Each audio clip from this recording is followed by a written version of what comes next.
SBI credit card bill 25,763, Axis Bank credit card bill 19,000, HDFC credit card bill 31,676. मित्रांनो, हे credit card bill आहे माझ्या मित्राचं, ज्यांनी ते कधी पेच केलं नाहीये.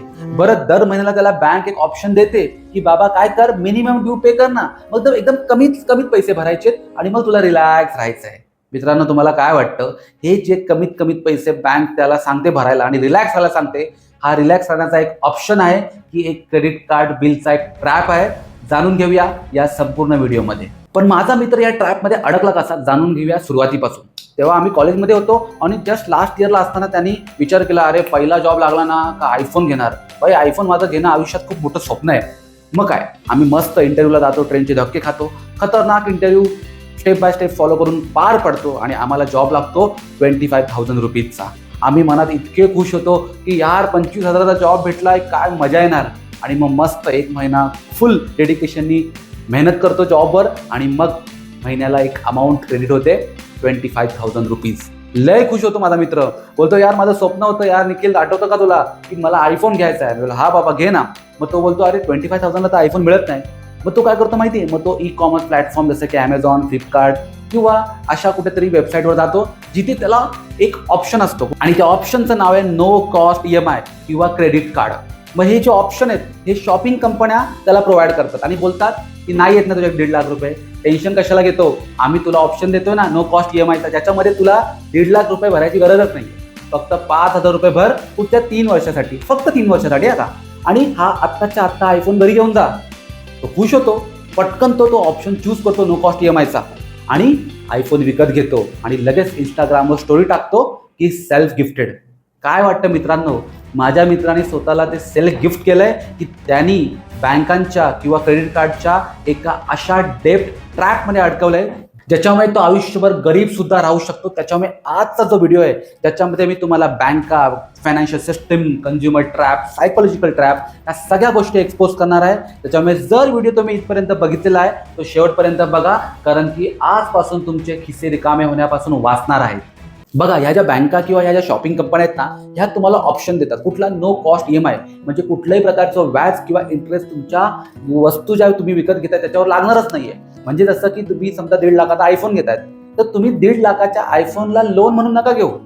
तुम्हाला लोन घेतलात, मग 1.5 लाखचा फोन घेतला तर तुम्हाला इंटरेस्ट द्यावा लागेल, बरोबर ना. या नो कॉस्ट EMI मध्ये काय बोलतात की तुम्हाला इंटरेस्ट लागणार नाही, तुम्हाला आयफोन एकदम फ्रीमध्ये मिळणार, फक्त दर महिन्याला 5,000 रुपये भरायचे 3 वर्षासाठी. मित्रांनो, तुम्हाला एक खरी गोष्ट सांगू, आपल्याला आयुष्यामध्ये ना आपले आई वडील सोडले ना तर कोणच कुठलीच वस्तू फ्रीमध्ये देत नाही. बघा, गेम जरा नीट समजून घ्या. समजा तुमच्याकडे 1.5 लाख रुपये आहेत आणि तुम्ही ते 1.5 लाख रुपये घेऊन एका शॉपमध्ये गेले आयफोन घेण्यासाठी, तर कदाचित तो शॉपवाला बोले, अरे एका झटक्यामध्ये 1.5 लाख रुपये मिळत आहेत, तर कदाचित तो तुम्हाला 10,000चा डिस्काउंट देईल. म्हणजे तो जो 1.5 लाखाचा फोन आहे तो तुम्हाला 1,40,000 रुपयाला मिळू शकतो. पण जेव्हा तुम्ही ऑनलाईन प्लॅटफॉर्मवर जाता आणि नो कॉस्ट EMI किंवा क्रेडिट कार्डवर एखादं प्रोडक्ट विकत घेता, तेव्हा तो फोन 1.5 लाखाचा फोन तुम्हाला 1.5 लाखामध्येच मिळतो. म्हणजे सर्वात अगोदर तुमचं जे डिस्काउंट आहे ते निघून जातं. आणि तुम्हाला काय वाटतं, बँक कुठलाच इंटरेस्ट चार्ज करत नाही, तुम्हाला फक्त बोलते दर महिन्याला तेवढेच पैसे भरा, 5,000 रुपये भरा. अरे ह्या ज्या बँका किंवा हे ज्या क्रेडिट कार्ड कंपन्या असतात ना, या ऑलरेडी इंटरेस्ट ऍड करून त्या प्रोडक्टमध्ये त्याची प्राइस तयार करतात. म्हणजे ते 1.5 लाख रुपयाला प्रोडक्ट तयार करतात आणि तुम्हाला बोलतात की 1.5 लाख रुपये भरायचे, EMI वर घ्यायचं आहे, तुला कुठलेही एक्स्ट्रा इंटरेस्ट वगैरे भरायची गरज नाहीये. आणि हाच खरा तो नो कॉस्ट EMIचा ट्रॅप आहे. बरं, याच्या व्यतिरिक्त बँक तुम्हाला प्रोसेसिंग फीची चार्ज लावते, GST लावते आणि कदाचित चुकून जर तुमच्याकडून कधीतरी एखादा EMI मिस झाला तर डायरेक्टली बँक तुम्हाला 10 ते 30% पेनल्टी चार्ज करते. आणि मग ती पेनल्टी नॉर्मल लोनपेक्षा तरी कितीतरी महाग पडते. म्हणजे जर नीट आपण बघितला तर बाबांनो, बँक तुम्हाला एखादं प्रोडक्ट विकतच नाहीये. बँक किंवा ज्या क्रेडिट कार्ड कंपन्या आहेत त्या ऍक्च्युली तुम्हाला लोन विकतायत, म्हणजेच कर्ज विकत आहेत. आणि जेव्हा आपण हे कर्ज घेतो ना तेव्हा आपल्याला माहिती असतं की अरे हा महिन्याला 5,000 रुपये भरायचे पुढच्या 3 वर्षासाठी, म्हणजे हे कर्जच आहे. पण तरी सुद्धा आपण काय घेतो, कधी याचा विचार केलाय का तुम्ही? केलाय का? सांगतो थांबा. याच्या मागे सुद्धा एक ट्रॅप आहे, त्याला आपण कंझ्युमर ट्रॅप म्हणतो किंवा आपल्या सायकोलॉजीशी खेळतात हे लोक. बघा कसं खेळतात, सांगतो तुम्हाला. तुम्ही मार्केटमध्ये जाता, बरोबर, तेव्हा एखादी वस्तू जेव्हा विकत घेता तेव्हा खिशातून 500 रुपयाची नोट काढता आणि तुम्ही त्याला देता, तेव्हा ना तुमच्या ब्रेनला फील होतं, अरे यार माझे 500 रुपये चाललेत, माझे 500 रुपये गेले. हे फील होतं आपल्या सायकोलॉजीमध्ये, बरोबर ना, आपल्या ब्रेनला फील होतं. आणि हीच जेव्हा गोष्ट आपण ऑनलाईन एखादी बाय करतो तेव्हा तिथे तुम्हाला मस्त ऑप्शन असतो, buy now pay later. No cost EMI. Credit कार्डच्या EMI मध्ये तुम्ही कन्वर्ट करा. म्हणजे तिथे तुम्हाला एक इझिली ऑप्शन दिलेला आहे. फक्त 2,999, 3,999, 5,000 रुपये. एकदम आपल्याला वाटतं अरे एकदम एवढीशी तर अमाऊंट भरायची दर महिन्याला, बस इतकं सोपं आहे. फीलच होत नाही, पेनच होत नाही. असं वाटतं की अरे ती वस्तू आपल्याला फुकटच मिळते.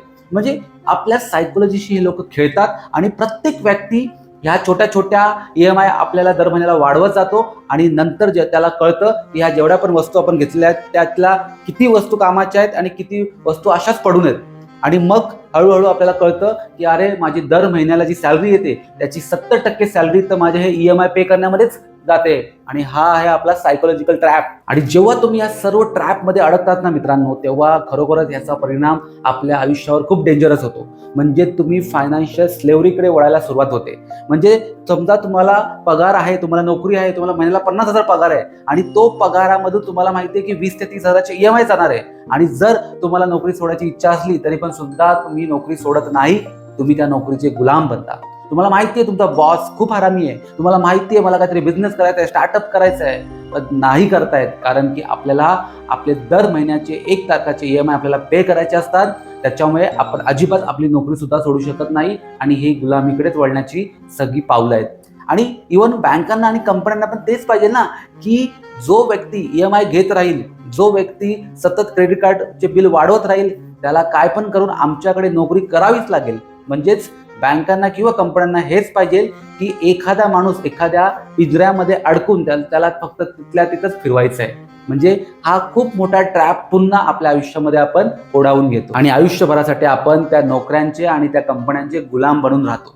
आणि जर तुम्हाला या गुलामगिरीमधून सुटका हवी असेल किंवा ह्या ट्रॅपमध्ये फसायचं नसेल तर 3 गोष्टी सांगतो, तुम्ही या आताच्या आत्ता लिहून घ्या. पहिली गोष्ट, समजा जेव्हा तुम्हाला एखादी गोष्ट विकत घ्यायची आहे, मग ती वस्तू महागडी आहे किंवा स्वस्त आहे ते मॅटर करत नाही, पण ती तुम्हाला तुमच्या आयुष्यात दररोज किती उपयोगी पडणार आहे त्याचा विचार करा आणि मग ती वस्तू विकत घ्या. किंवा जर वाटलंच तर ॲटलिस्ट ती वस्तू विकत घेण्याच्या अगोदर 24 तास थोडा गॅप ठेवा. बघा ॲटलिस्ट 50% तरी ती वस्तू घेण्याची जी तीव्रता आहे ही कमी झाली असेल. हे मी तुम्हाला सांगतो, जेणेकरून आलतू फालतू वस्तू तुमच्या जीवनात मध्ये येणार नाही आणि फुकटचे EMI सुरू होणार नाही. दुसरी महत्त्वाची गोष्ट काय माहिती आहे, एक रूल आहे 2-10 रूल. म्हणजे जर तुम्हाला एखादी वस्तू खरोखर विकत घ्यायची आहे ना तर ॲटलिस्ट तुमच्या बँक अकाउंटमध्ये त्या वस्तू घेण्याच्या दुप्पट पैसे तुमच्याकडे असले पाहिजे किंवा ॲटलिस्ट 10 पट पैसे तरी तुमच्याकडे असले पाहिजेत. म्हणजे तुम्हाला 1.5 लाखाचा आयफोन घ्यायचा आहे तर ॲटलिस्ट 3 लाख तर तुमच्या अकाउंटला पाहिजे किंवा ॲटलिस्ट 15 लाख तर तुमच्या अकाउंटला पाहिजे. जर तेवढे पैसे असतील तर तुम्ही तुमची हाऊस माऊस जी आहे ती बिंदास पूर्ण करा, बिंदास तो प्रोडक्ट घ्या. आणि तिसरी महत्त्वाची गोष्ट काय माहिती आहे काय, वापरा बिंदास क्रेडिट कार्ड वापरा, काही प्रॉब्लेम नाही आहे. पण त्या क्रेडिट कार्डला डेबिट कार्ड सारखं वापरा. म्हणजे तुमच्या अकाउंटला जेवढे पैसे आहेत तेवढेच तुमच्या डेबिट कार्डमधून पैसे निघतात ना. मग जर तुम्ही क्रेडिट कार्डचा वापर करून दर महिन्याला जो खर्च कराल तो सगळा क्रेडिट कार्डचा बिल भरण्या एवढे पैसे तुमच्या अकाउंटला ठेवा आणि ते क्रेडिट कार्ड बिल वेळेवर भरत राहा, जेणेकरून तुमचा सिबिल पण वाढतो आणि तुम्हाला लोन घेण्यामध्ये सुद्धा मदत होते. त्यामुळे क्रेडिट कार्ड कुठे वाईट नाही आहे, पण त्याचा नीट वापर नाही केला तर ते भयंकर वाईट आहे आणि अजिबात कुठल्याही मिनिमम ड्यूच्या फंद्यामध्ये पडू नका. आणि याच आहेत त्या 3 गोष्टी ज्या तुम्हाला गुलामगिरीतून बाहेर काढतील किंवा कुठल्याही ट्रॅपमध्ये फसू देणार नाही. त्याच्यामुळे शेवटी एकच गोष्ट सांगेन की बाबांनो, जी वस्तू तुम्हाला विकत घ्यायची त्याचे पैसे अगोदर कमवा. अगोदर वस्तू विकत घेऊ आणि नंतर पैसे कमवू, हा ट्रॅपमध्ये फसण्याचा सर्वात पहिला मार्ग आहे. शेवटी तुम्हाला एकच गोष्ट सांगेन की लोकांना शो ऑफ करण्यासाठी किंवा लोकांना जळवण्यासाठी वस्तू विकत घेऊ नका, कारण की त्या लोकांना तुमच्या असण्याने किंवा नसण्याने काहीच फरक पडणार नाही आहे. त्यामुळे अजिबात श्रीमंत दिसण्याचा प्रयत्न करू नका. पैसे कमवा, पैसे वाचवा आणि खरोखर श्रीमंत बना. बाकी तुम्हाला काय वाटतं, आपल्या देशातली ही जी यंग जनरेशन आहे त्या EMIच्या ट्रॅपमुळे बर्बाद होत चालली आहे का? आणि तुम्ही अशी कुठली वस्तू पहिली विकत घेतली होती EMIवर, मला कमेंट करून सांगा. आणि जर खरोखरच हा व्हिडिओ तुम्हाला आवडला असेल आणि आपल्या मित्राला तुम्हाला अवेअर करायचा असेल, जागरूक करायचा असेल तर हा व्हिडिओ त्याच्यापर्यंत पोहोचवा आणि चॅनलला सबस्क्राईब करा. पुन्हा भेटूया एका चांगल्या नवीन व्हिडिओमध्ये. जय हिंद, जय महाराष्ट्र.